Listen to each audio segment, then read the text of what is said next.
నా కష్ట సమయమున నా చెంతనే నిలిచి విడువక నడిపించిన విధమును వివరి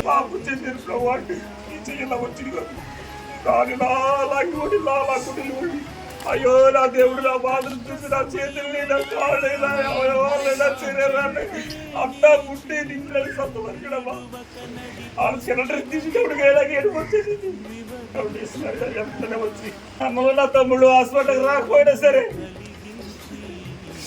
దేవుడు సాగులు నా దగ్గరికి వచ్చి ఎంతో ఆధారకారి వాటలు చెప్పి ఎంతో ప్రేమగా పిలిచినట్టు నా జీవితకాలం అంతా ఈ సేవలో ఉండాలని ఈతో నేను బ్రతకాలని ఆశించుకున్నాను. దేవానికి వందనాలని పాలు అన్ని కూడా దేవుడి బాగా వచ్చిన మాట కూడా వచ్చింది కదా, అన్నింటినీ బాగు చేసిన దేవుడికి ఏ స్పందన